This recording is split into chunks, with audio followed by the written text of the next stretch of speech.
24 जनवरी 2023 Hindenburg research Adani से related एक चीज़ post करता है और उसे एक पोस्ट ने अडानी ग्रुप की सारी कंपनीज के शेयर्स रातों रात गिरा दिए।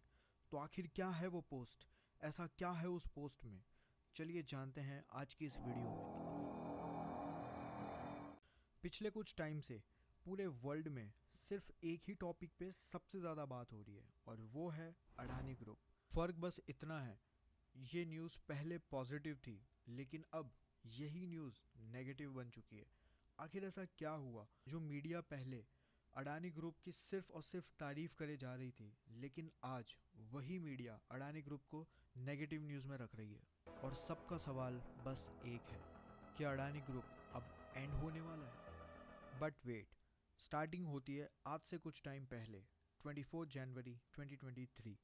इस दिन हिंडनबर्ग रिसर्च अपने ट्विटर हैंडल पर यह चीज़ को पोस्ट करता है, जिससे होता यह है कि लास्ट कुछ टाइम से जिस स्पीड से अडानी ग्रुप के शेयर्स राइज कर रहे थे उसकी 2x स्पीड से वही शेयर्स फॉल भी हो गए।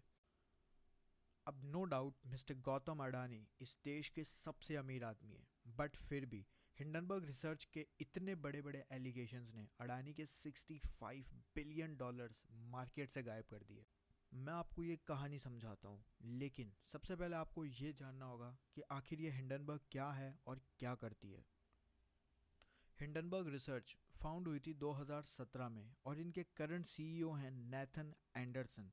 यह आदमी प्रोफेशन से चार्टर्ड फाइनेंशियल एनालिस्ट और CAIA यानी चार्टर्ड अल्टरनेटिव इन्वेस्टमेंट एनालिस्ट हैं।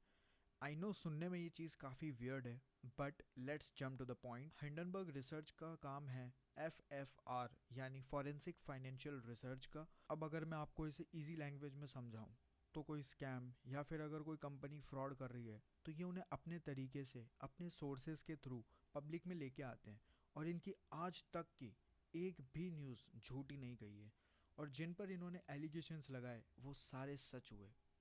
Shocking, right? एंडरसन की अगर बात की जाए तो उन्होंने यूनिवर्सिटी ऑफ कैनेक्टिकट से अपनी ग्रेजुएशन पूरी करी थी और उनके पास डिग्री है इंटरनेशनल बिजनेस में। इनिशियल टाइम में ये एम्बुलेंस में ड्राइवर का काम करते थे जब ये इज़राइल में थे, लेकिन आगे चलकर ये अमेरिका शिफ्ट हो गए थे। फिर वो टाइम आया जब इन्होंने हिंडनबर्ग रिसर्च की नींव रखी 2017 में। आप सोच रहे होंगे कि आखिर ये हिंडनबर्ग रिसर्च नाम कैसे आया, तो शॉर्ट में समझो, पहले के टाइम में एयर बलून्स होता था, लाइक आज जैसे एयरप्लेन्स घूमते हैं वैसे ही उस टाइम में एयर बलून्स घूमते थे। ये बात हो रही है 1937 की, लेकिन 1937 में एक एयर बलून क्रैश हो गया जिसमें आग लग गई और वो एक बहुत भयंकर डिजास्टर था। तो होपिंग आप लोगों को ये चीज़ क्लियर हो गई होगी कि हिंडनबर्ग नाम आखिर कैसे आया। तो टॉपिक पर वापस आते हैं और हिंडनबर्ग रिसर्च का कहना है कि हम कंपनीज़ के फ्रॉड और स्कैम्स को पब्लिक में लाकर दुनिया का भला करते हैं, बट इन रियलिटी ये सब करके इन लोगों का ही फ़ायदा होता है। अब वो कैसे? शॉर्ट सेलिंग करके। तो उससे पहले मैं आपको शेयर मार्केट का थोड़ा बेसिक समझा देता हूँ। जैसे शेयर मार्केट में हम पैसा लगाते हैं तो अगर स्टॉक ऊपर जाता है तो उसे कहते हैं लॉन्ग सेलिंग, बट अगर स्टॉक नीचे चला जाता है तो उसे कहते हैं शॉर्ट सेलिंग। और यही चीज़ करके हिंडनबर्ग पैसे कमाता है, यही उनका बिजनेस मॉडल है। तो चलो अब हम बात करते हैं स्टोरी के हीरो मिस्टर गौतम अडानी और उनके ग्रुप के बारे में। अडानी ग्रुप की टोटल 7 ऐसी कंपनीज हैं जो शेयर मार्केट में लिस्टेड हैं और इंडिया की जितनी भी इंडस्ट्रीज़ हैं सब में अडानी ग्रुप एक्सपैंड कर चुका है। तो चलो अब हम जानते हैं अडानी ग्रुप की वो कौन सी 7 ऐसी कंपनीज हैं जो स्टॉक मार्केट में लिस्टेड हैं। नंबर 1 पे आती है अडानी ग्रीन एनर्जी, नंबर 2 पे आती है अडानी एंटरप्राइजेस, नंबर 3 पे आती है अडानी ट्रांसमिशन, नंबर 4 पे है Adani total gas, number 5 Adani power, number 6 पे Adani ports and number 7 last Adani Wilmer. Oil से लेकर पेट्रोल, पोर्ट से लेकर एयरपोर्ट, FMCG से लेकर सीमेंट तक सब जगह पे अडानी ग्रुप आज लीड कर रहा है। Amazing, right? और ये सब में एक्सपैंड करने के बाद अडानी ग्रुप की ग्रोथ नेक्स्ट लेवल चली गई और अडानी साहब इस दुनिया के 3rd सबसे रिचेस्ट पर्सन बन गए थे एंड उनकी नेटवर्थ 120 बिलियन डॉलर्स हो गई थी। लेकिन $120 बिलियन में से $100 बिलियन तो उन्होंने सिर्फ लास्ट 3 सालों में कमाए थे। बट अभी की सिचुएशन कुछ ऐसी है कि अडानी ग्रुप के सारे शेयर्स गिर रहे हैं और गौतम अडानी की पर्सनल नेटवर्थ से $65 बिलियन गायब हो चुके हैं। अब ये इंडियन करेंसी में 4 लाख करोड़ होता है और ये बहुत ही बड़ा फिगर है। तो अब जानते हैं हिंडनबर्ग की उस रिपोर्ट को थोड़ा डीपली कि आखिर ऐसा क्या बवाल हो गया जिस वजह से मार्केट इतना हिल चुका है। हिंडनबर्ग रिसर्च का सीधा कहना है कि कॉर्पोरेट वर्ल्ड का सबसे बड़ा फ्रॉड ये कर रहे हैं और हिंडनबर्ग रिसर्च ने ये तक कहा है कि उन्हें 2 साल से ज़्यादा का टाइम लग गया है इस रिसर्च करने में। और हिंडनबर्ग रिसर्च ने अडानी ग्रुप पर बहुत बड़े बड़े एलिगेशंस लगाए, जैसे money laundering, accounting fraud, corruption, stock manipulation, offshore shell companies, theft of taxpayer fund. और हिंडनबर्ग रिसर्च सिर्फ यहाँ नहीं रुक गई, इन्होंने गौतम अडानी के भाई राजेश अडानी पर भी बहुत कुछ बोला है।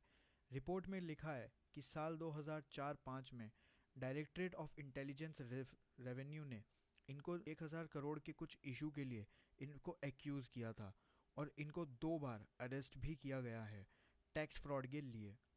और आगे चल के इनको एमडी बनाया अडानी ग्रुप का। नेक्स्ट आरोप लगा समीर वोहरा पर, जो गौतम अडानी के ब्रदर इन लॉ हैं। उन पे आरोप लगा है डायमंड ट्रेडिंग के स्कैम में।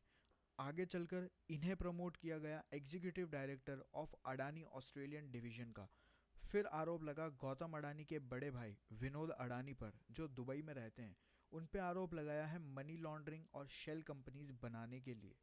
हिंडनबर्ग रिसर्च ने बहुत सारी शेल कंपनीज पकड़ी है और उनका ये कहना है कि उन कंपनीज में कोई एम्प्लॉय नहीं है, उनकी वेबसाइट नहीं है और अगर है तो कोई डेटा वहाँ अवेलेबल नहीं और सिर्फ स्टॉक्स की फ़ोटोज़ वहाँ पर रखी गई है। हिंडनबर्ग का ये कहना है कि एक साइप्रस कंपनी है न्यू लीना नाम से और उसका 95% पोर्टफोलियो सिर्फ अडानी ग्रीन एनर्जी में था, ओवर $420 मिलियन का।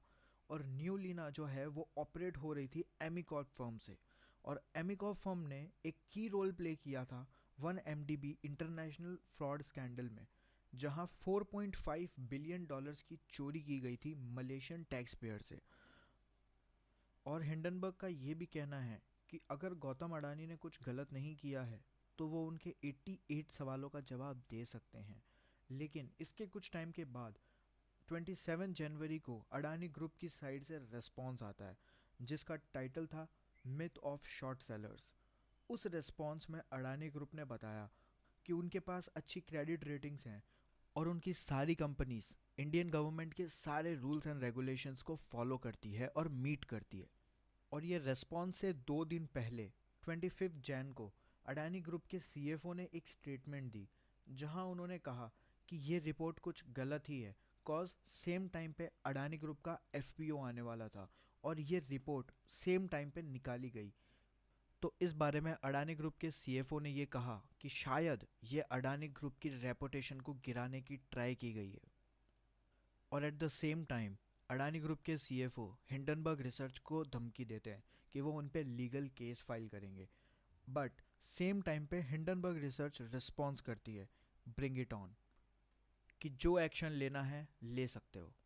लेकिन सवाल यहाँ पर सबसे बड़ा ये है कि हिंडनबर्ग रिसर्च आखिर इतना कॉन्फिडेंट कैसे है। तो इसका जवाब ये है कि हिंडनबर्ग रिसर्च ने 2017 से लेके आज तक जितनी भी कंपनीज पे आरोप लगाए हैं वो सारे के सारे सच हुए हैं और उन सभी के साथ उन्होंने शॉर्ट सेलिंग की है। बट बात सिर्फ इतनी सी नहीं है। 29 जनवरी को अडानी ग्रुप रिस्पॉन्स करता है हिंडनबर्ग के 106 पेज की रिपोर्ट पर। अडानी 413 पेजेस का रिस्पॉन्स करता है और अडानी ग्रुप का कहना है कि 88 में से 65 क्वेश्चंस का आंसर पब्लिकली अवेलेबल है और बाकी के जो 18 सवाल हैं वो थर्ड पार्टी से रिलेटेड हैं। और अडानी ग्रुप ये भी कहता है कि इन सभी क्वेश्चंस का उनसे कोई लेना देना नहीं है और लास्ट के जो 5 सवाल हैं वो बेसलेस एलिगेशंस हैं। और उसी टाइम हिंडनबर्ग रिसर्च रिस्पॉन्स करता है कि अडानी ने किसी भी क्वेश्चंस का एक्चुअल में आंसर दिया ही नहीं है। हिंडनबर्ग रिसर्च इस चीज़ को क्लियर करता है कि इंडिया की डेमोक्रेसी और सुपर पावर होने पर वो सवाल नहीं उठा रहा है, वो सिर्फ टारगेट कर रहा है अडानी ग्रुप को और मिस्टर गौतम अडानी को। बट ये सब के बीच सबसे बड़ी चीज़ हो रही है वो ये है कि फोर्ब्स ने अडानी ग्रुप को एक्यूज़ किया है अपने ही शेयर्स खरीदने के लिए। और यहाँ पे दूसरी सबसे बड़ी प्रॉब्लम अडानी ग्रुप और गौतम अडानी के लिए ये है कि क्रेडिट स्विस नाम से एक फॉरेन बैंक है, उन्होंने साफ साफ अक्षरों में कह दिया है कि अडानी ग्रुप के बॉन्ड को एज अ कोलेट्रल अब नहीं एक्सेप्ट किया जाएगा अगर कोई लोन लिया जाता है इस बैंक से तो। और उन्होंने ज़ीरो वैल्यू लैंडिंग कर दी है अडानी ग्रुप पर। सेम चीज़ सिटी बैंक ने भी करी है और अडानी ग्रुप ने अपना एफपीओ भी कैंसिल कर दिया है। तो अब आगे देखना ये होगा कि अडानी ग्रुप क्या करता है, क्या अडानी ग्रुप इस चीज़ से बाहर निकल सकता है या नहीं। आप मुझे नीचे कमेंट करके ज़रूर से बताना।